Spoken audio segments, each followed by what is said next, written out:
Donald Trump and Kamala Harris, safe to say, would not be caught dead agreeing on anything under the sun. And yet, amid the myriad of divergent policy points, there is one that stands out as being common to both campaigns: the promise to end taxes on tips earned by American workers. Trump, it should be noted, was the first mover in this regard, with the former president first suggesting such a policy change back in June at a rally in Las Vegas. The idea caught on like wildfire, and indeed, Trump could not have picked a better place to tout the proposed policy change. Las Vegas is the hospitality capital of the U.S., and it just so happens to be a part of Nevada, a key swing state for the 2024 election. In the following months, Trump went around repeating the same promise, with other MAGA Republicans likewise taking a cue from the ex-president and emphasizing the same at every given occasion, often to raucous applause. Insofar as election time promises go, no taxes is an easy-to-understand way of reaching out to the working classes of America. And so, unsurprisingly, Kamala Harris also picked up on the same and decided to start making the same promise during her rallies when she became the Democratic presidential candidate. Trump was not pleased, to say the least. Time and again,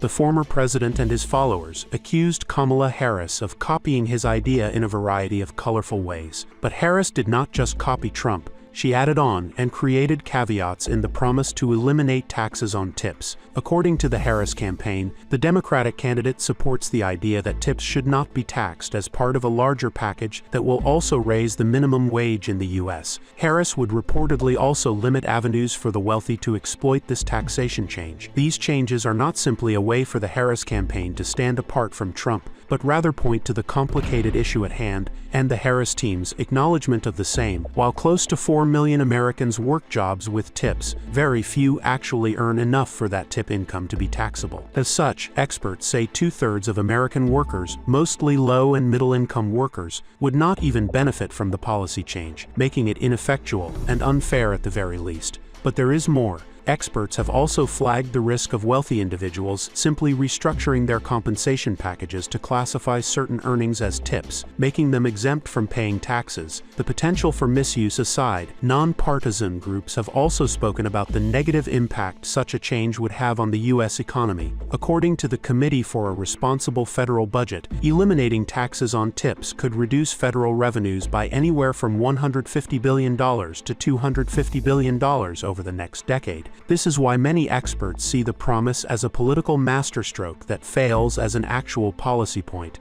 Do tell us what you think about this video in the comments section, and subscribe for more U.S. election news.